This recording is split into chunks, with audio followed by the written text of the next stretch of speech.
The message arrived at midnight, Earth time. Admiral Park was sleeping in his quarters aboard the battleship, unyielding, when his communication officer woke him. The young man's face was pale, his hands shaking as he handed the tablet to his commander. Read the message twice. Then he read it a third time, hoping the words would change. They did not. Resolution 7749. The Galactic Council had voted. Humanity must surrender all military vessels within 30 standard days. All shipyards must be dismantled. All colony worlds must accept protective occupation by Council forces. The reason given was simple.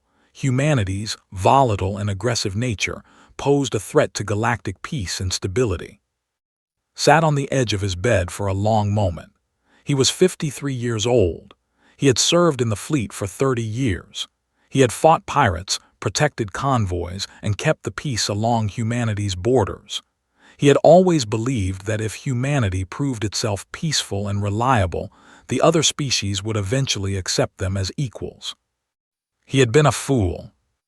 The admiral dressed slowly and walked to the bridge. The night crew snapped to attention when he entered, but he waved them back to their stations. Through the massive windows, he could see the stars stretching endlessly in all directions. Somewhere out there, the Council species were already preparing their fleets, the with their massive hive ships, the with their ancient warships that had conquered 100 worlds, the Pallor with their crystalline vessels that moved like living things. And here was humanity, 60 years a member of the galactic community, tolerated but never respected, watched but never trusted, the youngest species, the shortest lived, the most emotional, the most dangerous, according to Resolution 7749. Captain arrived on the bridge within minutes of being summoned.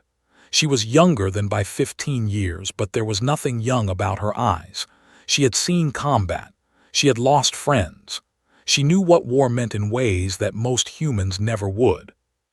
Handed her the tablet without speaking. He watched her face as she read. Her expression did not change, but her jaw tightened slightly.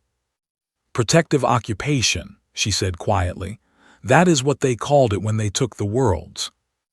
Nodded. They had been a proud species once. They had built beautiful cities and composed music that made even the cold Pallor weep. Then they had accepted the Council's protection. Within 2 generations, they had become servants. Their language was dying. Their culture existed only in museums. Their children grew up knowing that they were lesser beings, useful only for labor and entertainment. That was humanity's future, if they with Resolution 7749. "We should contact Earth Command," said. "I already know what I want to tell them." "Admiral." "I know," turned to face his second-in-command. "I know this decision is not mine alone to make, but I also know what compliance means. It means the end of everything we are. Not today, not tomorrow, but eventually, slowly. I will forget that we ever stood tall." The communication from Counselor Lee arrived an hour later. Was humanity's representative on the Galactic Council, a diplomat who had spent 20 years trying to build bridges between Earth and the other species. His face on the screen looked older than remembered. His voice was tired. "The vote was unanimous," said. "I tried everything. I reminded them of our contributions to the scientific community. I spoke of the trade agreements we have honored. I mentioned the rescue mission at Station, where our ship saved 3,000 civilians. None of it mattered." "What changed?" asked. "Why now?" Was quiet for a moment. "They are afraid, Admiral, not of what we are, but of what we might become. In 60 years, we have gone from barely reaching our own moon to building ships that match theirs in capability. In another 100 years, where will we be? In 1,000. They look at our history, our wars, our capacity for violence and innovation, and they see a threat that will only grow. So they want to cut us down before we can grow. Yes, they call it prevention, they call it peace. But it is fear, Admiral, pure and simple." Closed his eyes. He thought of his daughter who was studying medicine on Mars. He thought of his son, who had just been accepted into the Naval Academy. He thought of his wife, who had died 3 years ago and who had always believed that humanity would find its place among the stars. What place was this? On their knees. Counselor said, "I need you to send a message to Earth. Tell them what you have told me. Tell them the truth about what compliance means. And tell them," he paused, "tell them that the Third Fleet awaits their orders." The next week was chaos. Earth's government debated endlessly. Politicians argued about acceptable risks and diplomatic alternatives. Military leaders presented projections that showed humanity's forces hopelessly outnumbered. Economists calculated the cost of war versus the cost of compliance. President listened to all of it. She was 61 years old, a former professor of history who had entered politics late in life. She had never expected to face a decision like this. No one had. On the 7th day, she called a private meeting with Admiral via secure channel. "Tell me honestly," she said, "can we win?" Did not hesitate. "No, Madam President, we cannot win. Their combined fleets outnumber ours 12-1. They have more resources, more shipyards, more everything. In a straight fight, we would be destroyed within months." "Then why fight at all?" The Admiral was silent for a long moment. "My grandmother survived the Korean War," he finally said. "She told me stories about Reservoir, American and Korean soldiers surrounded by Chinese forces that outnumbered them many times over. They should have surrendered. Every logical calculation said they should surrender, but they did not. They fought their way out. They carried their wounded. They refused to leave their dead behind. And they lived. That was different, that was." "It was exactly the same, Madam President. When you face an enemy that wants you to kneel, you have two choices.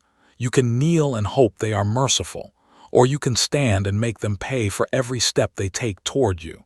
We cannot win this war, but we can make them bleed. We can make them remember that humanity was here. We can show the galaxy that there are some species that do not break." President was quiet for a very long time. When she spoke again, her voice was steady. "If I give the order to resist, millions will die." "Yes."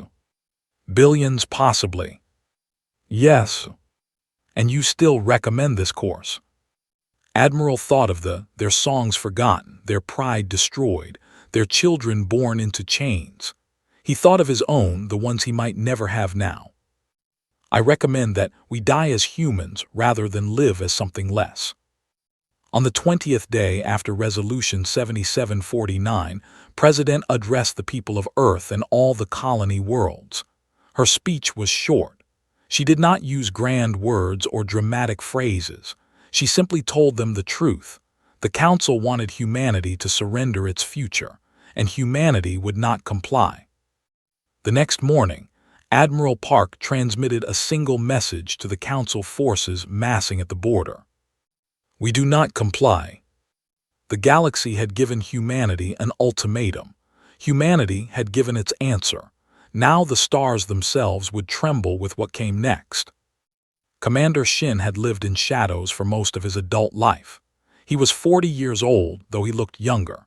His hair was already gray at the temples, a gift from too many missions where sleep was impossible and death waited around every corner.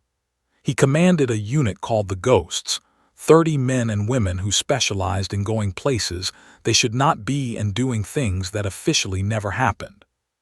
When the orders came from Earth Command, gathered his team in the briefing room of their small ship. The vessel had no official name. It was registered as salvage hauler, its hull covered in dents and scorch marks that made it look like worthless junk.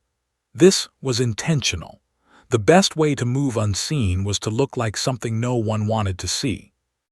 "The Council's primary communication relay," said, pointing to a holographic map that floated above the table. "It sits at the edge of space, in an asteroid field that they consider impossible to navigate. From this station, the Council coordinates all military communications. Every order, every fleet movement, every strategic decision flows through here." Sergeant Han leaned forward in her chair. She was the team's engineer, a small woman with quick hands and a mind that understood machines better than people. If we take it out, their response time becomes individual rather than coordinated. The cannot talk to the cannot talk to the pallor. Exactly. Instead of one enemy, they become three separate enemies who cannot help each other. Corporal, the team's pilot, studied the asteroid field on the display. His eyes moved constantly, calculating paths, finding openings that others would miss. The field is dense, very dense. One wrong move and we become part of the rocks. Can you do it? Smiled, but there was no humor in it. I can do anything, Commander. The question is whether the ship can survive what I ask of it. They left within the hour. The journey to space took 6 days at maximum speed, which meant 6 days of waiting, preparing, and trying not to think about what failure would mean. Spent most of this time reviewing the station's layout, memorizing guard rotations, planning for every possible problem. Worked on her equipment. She had developed a device that could interface with computer systems, translating their strange chemical-based programming into something she could manipulate. It had taken her 3 years to build. She had never tested it in the field. There was no way to test it without actually breaking into a facility. On the 7th day, they reached the asteroid field. Took the controls personally. The ship shuddered as it entered the field, rocks bouncing off the hull like rain on a window, but hands were steady. He flew by instinct, feeling the ship's movements rather than calculating them.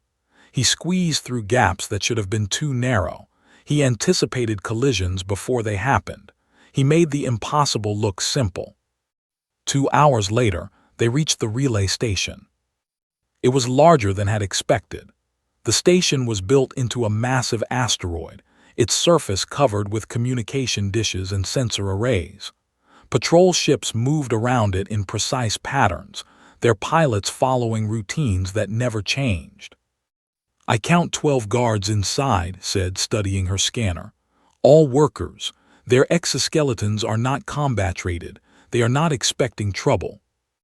They never expect trouble, replied. That is why we exist. Brought the ship alongside the asteroid, using a natural crater to hide them from the patrol ships. The team suited up in silence. 8 ghosts for this mission. 8 humans against an entire station. They entered through a maintenance hatch that had identified from stolen schematics. The corridors inside were built for bodies, tall and narrow, the walls covered with the organic resin that they used for everything. The smell was overwhelming, a mix of chemicals and decay that made several team members gag inside their helmets. Moved first, always first. He had learned long ago that a commander who asked others to take risks he would not take was no commander at all. His weapon was silent, firing projectiles that made no sound and left no trace. The first guard died without knowing it was under attack. The second guard was more alert. It turned as approached, its compound eyes reflecting his movement, but was faster. He covered the distance between them in 3 steps and struck precisely, finding the gap in this exoskeleton where the head met the body. The creature collapsed without a sound.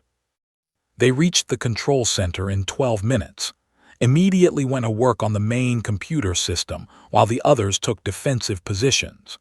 The control center was a strange room, filled with pods where workers connected directly to the communication systems through biological interfaces.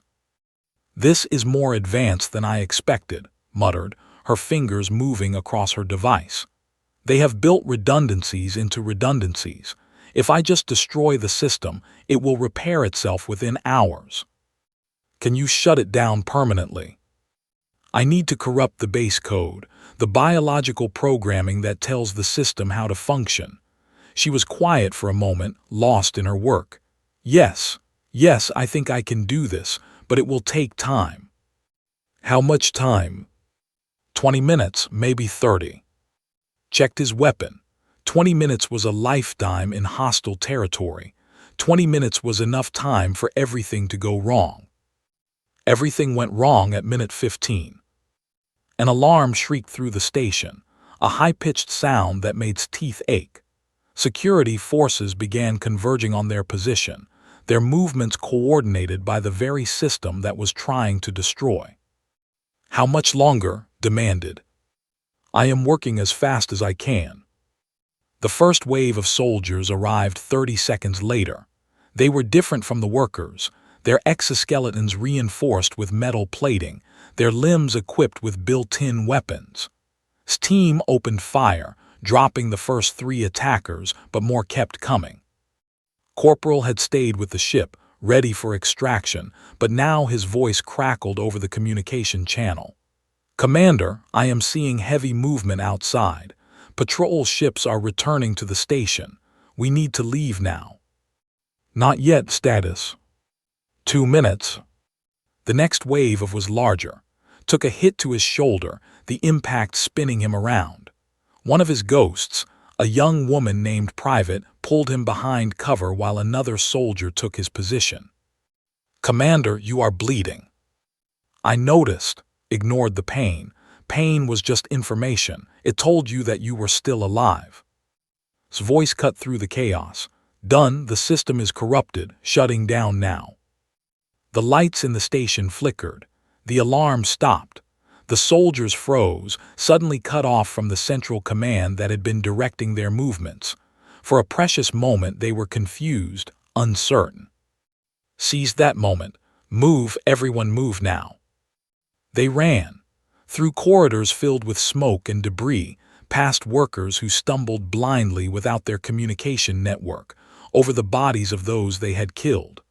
Ran beside, her equipment clutched to her chest, her breathing harsh inside her helmet. They reached the maintenance hatch with seconds to spare. Already had the ship's engines running, the vessel vibrating with barely contained power. They piled inside and launched them into the asteroid field before the door was even fully closed. Behind them, the relay station went dark. Across the galaxy, the Council's communication network fell silent. For the first time in 300 years, the and Pallor could not speak to each other instantly. They were alone in the darkness of space, each species left to fight its own battles. The war had begun on humanity's terms. Sat against the wall of the ship, holding his injured shoulder. Was already pulling out medical supplies, her hands steady despite everything they had just survived. "The mission was successful," she said. "Yes. Many of our people will die in the war to come." Closed his eyes. He thought of all the battles that would follow, all the lives that would be lost, all the families that would be destroyed. He thought of Earth, so far away, so fragile in the vastness of space. "Yes," he said again, "but they will die fighting, and that is all we can give them now, the chance to fight." The ship flew on through the darkness, carrying its wounded crew toward home. Behind them, the galaxy trembled as news of the attack spread. Humanity had drawn first blood. The Council would answer. His fleet arrived at noon on a Tuesday morning local time. Governor was eating breakfast with her daughter when the alarms began. She set down her cup of tea, kissed her daughter on the forehead, and went to war. Nu was humanity's largest colony world, home to 4 billion people. It had been settled 80 years ago, when humanity first gained access to faster-than-light travel. The planet was beautiful, with vast oceans and mountain ranges that reminded the first settlers of Korea. They had built cities in the valleys and farms on the plains. They had raised families and buried their dead in soil that was now as much home as Earth had ever been. Now 700 warships hung in orbit above that soil. Reached the command center within minutes. Colonel Ryu was already there, coordinating the orbital defense platforms that circled the planet. He was a tall man with a calm voice, the kind of officer who never seemed to panic even when everything was falling apart. "How long can we hold?" asked. Studied the tactical display. The ships were arranging themselves in a standard siege formation, their weapons charging with the slow patience of a predator that knew its prey could not escape. "The platforms can hold for a week, maybe 10 days if we are lucky and they are careless." He paused. "They will not be careless." And after the platforms fall, then they will land troops, then they will take the cities, then it will be over. Had been a soldier before she became a politician. She had fought in the border wars, had killed and nearly been killed, had learned what combat truly meant. She knew that was not being pessimistic. He was being accurate. Begin civilian evacuation to the mountain shelters, she ordered. Anyone who cannot fight should be protected. And those who can fight. Looked at the display, at the massive ships that dwarfed her planet's defenses. She thought of her daughter, who was 14 years old and should not have to grow up in a world shaped by war. Arm them, train them, give them hope. The first bombardment began at noon. The ships fired their weapons in waves, each wave stronger than the last, testing the orbital platform's defenses. Crews fought back with everything they had, their smaller guns finding weak points in the enemy vessels, their missiles striking at exposed systems. The lost 12 ships on the first day. For a species that had conquered 100 worlds with minimal resistance, this was unacceptable. They had expected humanity to surrender once the scale of their force became clear. Instead, the orbital platforms kept firing. On the third day, they changed tactics. They began targeting civilian infrastructure, their weapons striking cities and farms, their message clear: surrender or watch your people die. Ordered the evacuation to accelerate. Millions of people fled to the mountains, carrying what they could, leaving behind everything they had built. The orbital platforms held. On the seventh day, they lost their patience. They committed their full fleet to breaking through the defenses, accepting losses that would have been unthinkable a week earlier. Platforms fought until their weapons overheated, until their crews collapsed from exhaustion, until there was nothing left to fight with. Platform 7 was the last to fall. Its commander, a young woman named Lieutenant Park, broadcast a final message before her station was destroyed. "We held the line. Now hold yours." On the 8th day, they began their ground invasion. Major was waiting for them.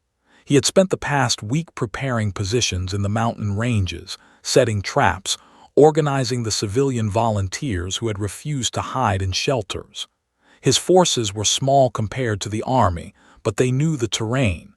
Every valley was a potential ambush. Every ridge was a defensive position. They landed their troops in the plains, expecting to march into the cities without resistance. They found the cities empty. They found the roads blocked.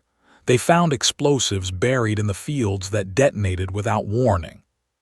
Watched the first column from a hidden position high in the mountains. The soldiers moved in perfect formation, their tall bodies wrapped in battle armor, their weapons humming with energy. They were confident. They were organized. They were walking into a kill zone. "Wait," whispered into his communication device. "Wait for my signal." The column reached the valley floor. The commander paused, perhaps sensing something wrong, but before he could react, gave the order. The mountains exploded with gunfire. Civilians who had never held weapons before yesterday now fought alongside trained soldiers. They fired from behind rocks and trees. They threw grenades they had built in their own kitchens. They screamed with rage and fear and determination that made even the hesitate. The battle lasted 4 hours. When it was over, the column had been destroyed. Forces had lost 200 people, farmers and teachers and students who would never go home again. But the enemy had lost 3,000. For the first time, they understood what kind of war this would be. Governor received reports throughout the night, ambushes across the planet, supply lines cut, landing ships destroyed before they could unload their troops. The enemy was taking ground, yes, but every meter cost them blood. Every victory came with casualties they had not expected. On the 11th day, the commander made a decision. He would bypass the ground war entirely. He would use his remaining ships to bombard the mountains directly, killing everything that lived there, military and civilian alike. His fleet moved into position above the mountain ranges where millions of humans hid in shelters and caves. His weapons charged. His officers waited for the order that would end the siege once and for all. The order never came. Admiral Park's fleet dropped out of faster-than-light travel at the edge of the system. The Unyielding led the charge, its weapons already firing as it emerged from the jump. Behind it came every ship humanity could spare, a force that was still outnumbered but no longer outmatched. Captain coordinated the attack from the Unyielding's bridge. She had studied tactics for years, had learned their patterns and weaknesses. She knew that their flagship was the key, the command vessel that controlled their entire fleet. Lieutenant Commander found the weakness. The flagship's shields had a flaw, a brief moment of vulnerability that occurred every 47 seconds. Human targeting systems were faster than systems. Human reflexes were quicker. In the gap between heartbeats, humanity could strike. All ships focus fire on the flagship, ordered. Fire on my mark. The fleet moved as one. Dozens of human ships turned their weapons toward a single target, waiting for the moment when the shields would flicker. Now, the flagship Eternal Silence died in a flash of light that could be seen from the planet's surface. Its destruction sent shockwaves through the fleet, shattering their coordination, breaking their will. Ships that had been advancing now retreated. Vessels that had been firing now fled. Within hours they were gone. The siege of Nu was over. Stood on a ridge overlooking one of the evacuated cities. Fires still burned in the distance. Bodies still lay in the fields. But the sky above was clear, filled with stars instead of enemy ships. Found him there as the sun set. She was exhausted, her clothes stained with dirt and blood, her face lined with grief for all those they had lost. "We survived," she said. "Yes. The galaxy is watching us now. They saw what we did here." Thought of the civilians who had fought beside him, the teachers and farmers who had become soldiers overnight. He thought of Lieutenant and her final words. He thought of the children in the mountain shelters, waiting to learn if they still had a home. "We showed them that humans do not break," he said quietly. "We showed them that this war will not be easy. We showed them that even when they bring their greatest fleet, we will make them pay for every world they try to take." Above them, the Unyielding moved into orbit, a protector where once there had been only predators. Nu had held, and across the galaxy other species began to wonder, if humanity could survive this, what else might be possible? The Galactic Council met in their great hall on the world of First Light, a planet that had hosted their assemblies for 10,000 years. The chamber was vast, built for species that ranged from the tiny to the enormous, its walls covered with the history of galactic civilization. Here, treaties had been signed. Here, wars had been ended. Here, the fate of countless worlds had been decided. Today, the chamber echoed with anger and fear. High Speaker stood at the center of the assembly, his ancient body wrapped in ceremonial robes, his voice booming through the chamber. He had lived for 800 years. He had seen species rise and fall. He had never seen anything like this. "The humans have destroyed our communications network. They have defeated our fleet at Nu. They have made us look weak in front of the entire galaxy." His voice trembled with rage. "This cannot stand. We must mobilize everything, every ship, every soldier. We must crush them completely, leave nothing behind, make an example that will last for." The delegate clicked his mandibles in agreement. They had always hated humanity. They saw humans as vermin, short-lived creatures that bred too quickly and fought too fiercely. "We should have exterminated them when they first left their world. This is what happens when we show mercy to inferior species." But the Pallor representative remained still. The Pallor were the oldest species in the council, crystalline beings who thought in centuries rather than years. They had watched empires rise and fall while barely noticing. They rarely spoke in these assemblies, but when they did, others listened. You speak of crushing them, the Pallor said, its voice like wind through glass. But they do not fight as other species fight. They do not calculate odds. They do not retreat when logic says they should. We have studied their history. Their entire existence is a story of wars they should have lost but did not. Perhaps we should consider why. High Speaker dismissed this with a wave of his hand. They are young. They are primitive. They fight on emotion rather than strategy. This is their weakness, not their strength. And yet their emotion drives them to do what no logical species would do. At Nu, their civilians took up weapons. Their ships attacked our fleet knowing they were outnumbered. They chose death over surrender. The Pallor paused. In 10,000 years we have never seen this. We should be cautious. The debate continued for hours, but in the end the end prevailed. The pallor from the discussion, their silence more ominous than any words. In another part of the great hall, Counselor Lee waited in a cell. He had been arrested immediately after humanity refused the Council's ultimatum, held as a prisoner and a symbol of human defeat. Now guards brought him to the assembly chamber, forcing him to his knees before the gathered species. High Speaker looked down at him with contempt. Your people have made a terrible mistake, human. We gave you the chance to survive.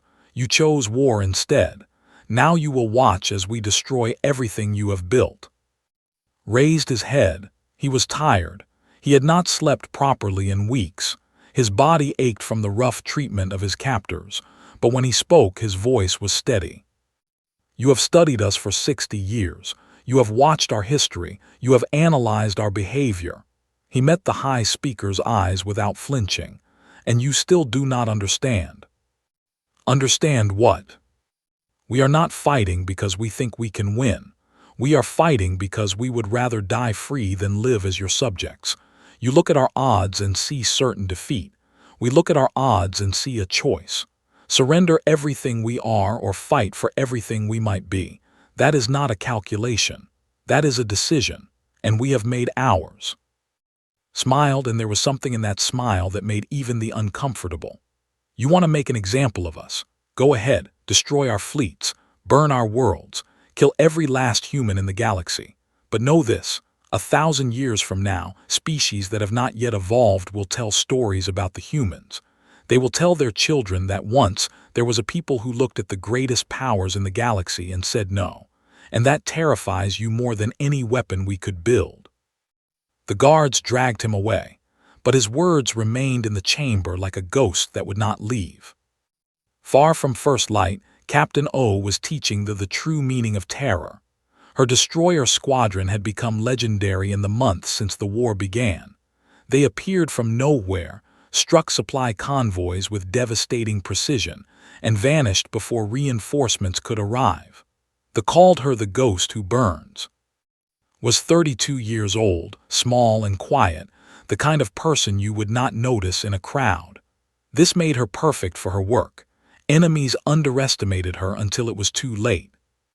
3 cargo ships, her sensor officer reported, escorted by 2 light cruisers. They are carrying fuel cells for the main fleet. Studied the tactical display. The convoy was moving through a dense nebula, their sensors partially blinded by the radiation. They thought the nebula protected them. They were wrong. Take us in, silent running. We hit the cruisers first, then the cargo ships. No survivors. Her squadron moved like predators through the clouds of gas. They never saw them coming. The first cruiser exploded before its crew could sound the alarm. The second tried to flee but found its engines destroyed by precisely targeted missiles. The cargo ships were defenseless. Felt no pleasure in destroying them, but she felt no hesitation either. Every supply shipment she stopped was a battle her fellow humans would not have to fight. Every ship she killed was one less enemy that could threaten her home. Somewhere in the galaxy, Dr. Park was waging a different kind of war. She was one of the few humans who had spent years studying the Pallor before the war. She understood their crystalline biology in ways that even the Pallor themselves did not fully appreciate. Had discovered something interesting. The pallor communicated through light patterns transmitted by their crystal bodies. Their ships used the same principle, with crystalline cores that processed information and directed their systems. And these crystals were sensitive to specific frequencies of light. "If we can generate the right frequency," she explained to Admiral via secure channel, "we can disrupt their communication. Their ships will not be destroyed, but they will be confused. Their systems will malfunction. Their crews will be unable to coordinate." Consider this. How do we deliver this frequency? Modified weapons. Instead of explosive warheads, we load them with light generators. When they detonate near a pallor ship, the ship goes dark. Within weeks, human ships began deploying the new weapons. Pallor vessels that had been invincible suddenly found themselves helpless, their crews struggling to control systems that no longer responded. Some ships drifted into each other. Some ships crashed into planets. The pallor, who had not known true fear began to feel something they could not name. The Council's alliance was fracturing. The blamed the for failing to protect supply lines. The accused the of arrogance and poor planning. Both species looked at the pallor with suspicion, wondering why their ancient allies seemed unable to fight effectively. And on 100 worlds, species that had been conquered by the Council watched with growing interest. They, reduced to servants for centuries, whispered to each other in their dying language. The whose world had been stripped of resources, gathered in secret meetings. The whose leaders had been executed for resistance generations ago remembered the stories of their ancestors. Humanity could not defeat the Council alone. Everyone knew this. But humanity was doing something more dangerous than winning. It was surviving. It was fighting. It was showing the galaxy that the Council could be hurt. Admiral looked at the war map in his quarters aboard the Unyielding. The situation was still desperate. Humanity had won battles, but the Council still had more ships, more soldiers, more resources. Eventually, the numbers would catch up to them. Eventually, humanity would run out of ships to sacrifice. Captain entered without knocking. She had earned that right through months of combat. "The pallor are withdrawing from 3 sectors," she reported. "Their internal communications suggest they are reconsidering their involvement in the war." "That is something." "And they have begun sabotaging facilities on there. Small actions, but growing." Allowed himself a small smile. "We cannot win this war alone. We never could. But perhaps we do not have to." "What do you mean?" "The Council is built on fear. Fear of the strong controlling the weak. Fear of resistance being futile. We are showing the galaxy that resistance is possible. Every day we survive, that message spreads. Every battle we fight, others take courage." He turned back to the map, to the vast territories of the Council and the tiny scattered dots that represented human forces. "We are not just fighting for humanity, Captain. We are fighting for everyone who has ever been told they must kneel. And perhaps, if we fight long enough, we will not be alone when the final battle comes." Somewhere in the galaxy, in hidden places and forgotten worlds, the oppressed began to rise. 1 year after Resolution 7749, the Council fleet gathered at the edge of the Sol system. This was their final solution. They would destroy Earth itself. They would end the human threat forever. Admiral Park stood on the bridge of the Unyielding and watched the enemy ships arrive. There were thousands of them. Hive ships that could hold 1,000,000 soldiers each. Dreadnoughts whose weapons had shattered worlds. Even the pallor had committed forces, despite their recent hesitation. The Council had set aside its internal conflicts for one purpose: the complete destruction of humanity. Beside him, Captain updated the tactical display. The numbers were worse than anything they had faced before. 12,000 enemy vessels, she said quietly. We have 347. Nodded. He had known this day would come. He had prepared for it as best he could. But there was no strategy that could overcome odds of 35 to 1. There was no trick that would save them now. Signal all ships, he said. Today we fight for Earth. Today we fight for our children. Today we show the galaxy what it means to be human." On Earth, President addressed humanity from a bunker beneath Sol.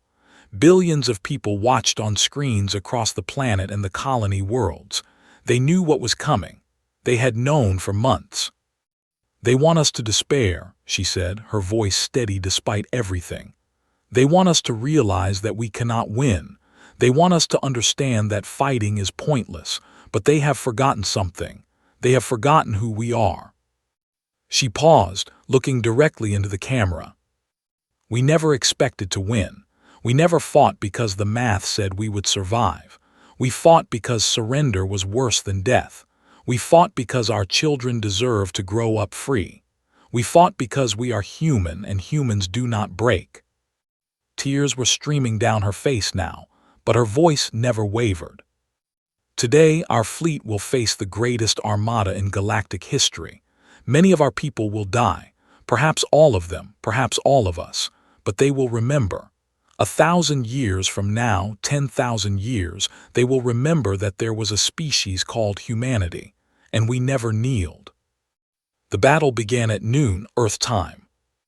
The Council fleet advanced in perfect formation, their weapons firing in coordinated volleys that lit up the darkness of space. Human ships moved to intercept, their smaller vessels dancing between the larger enemy craft, their weapons finding weak points wherever they could. Commander Shin led a strike team toward the command ship. His mission was suicide. Everyone knew it. But if he could disable the ship's engines, the fleet would lose coordination. It might give Earth a few more hours. His team fought their way through corridors filled with soldiers. Sergeant Han fell first, hit by enemy fire as she worked to open a sealed door. Caught her as she collapsed, saw the light fade from her eyes. "Complete the mission," she whispered, "for everyone." Carried Corporal, who was wounded but still alive, to an escape pod.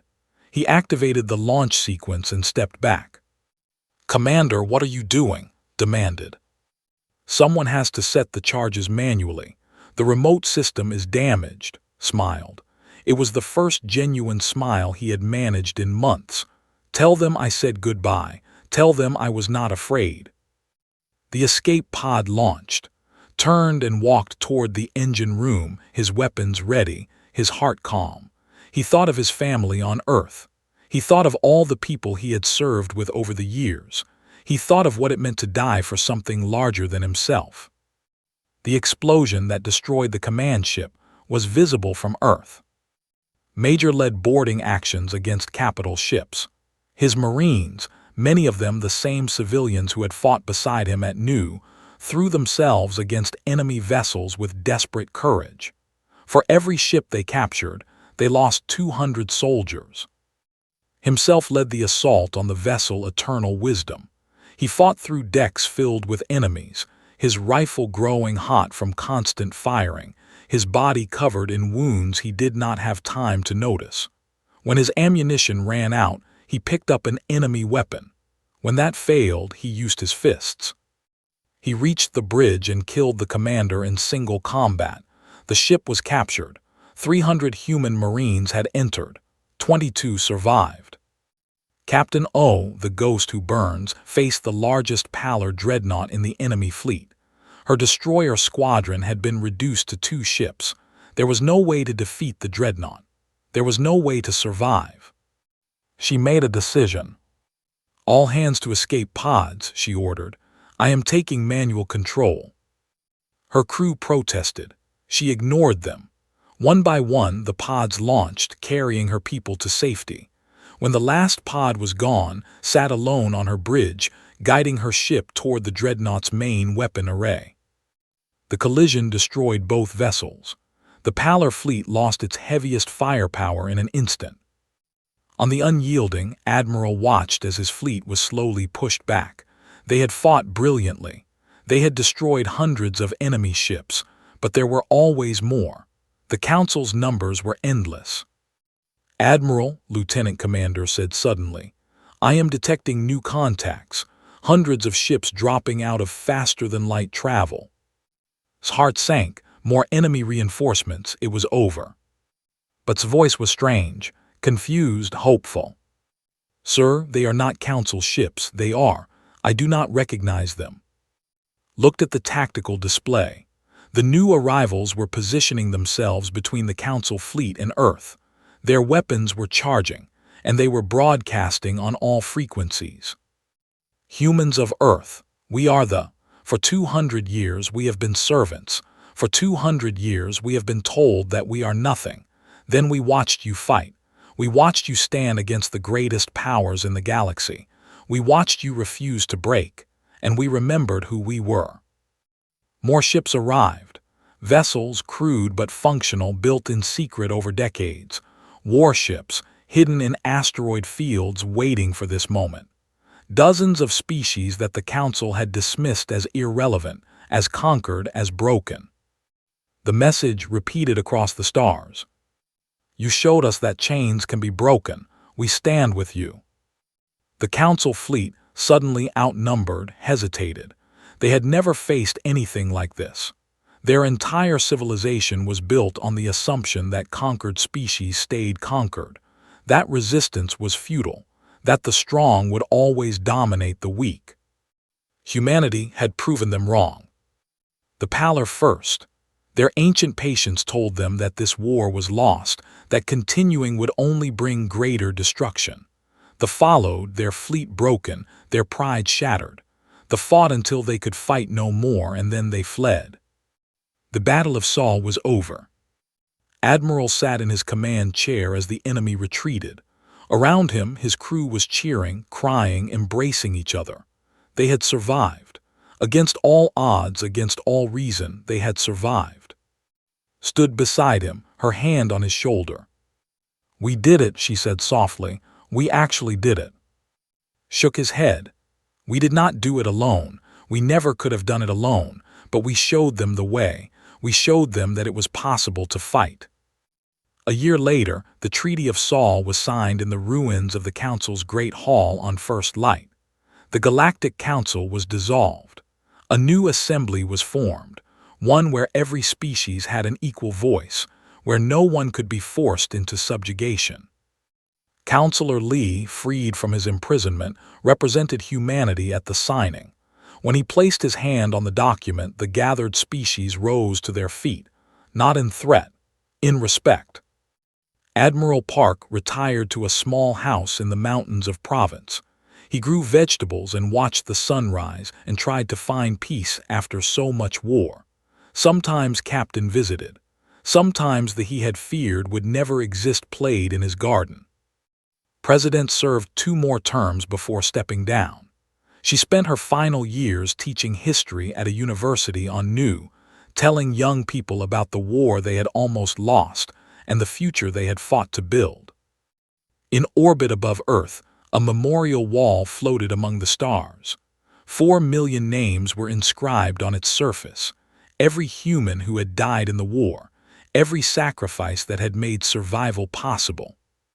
Commander Shin, Captain O, Sergeant Han, Private Lieutenant Park, 4 million names, 4 million stories, 4 million people who had chosen to fight rather than kneel. At the base of the wall, a single inscription had been carved in every language humanity knew.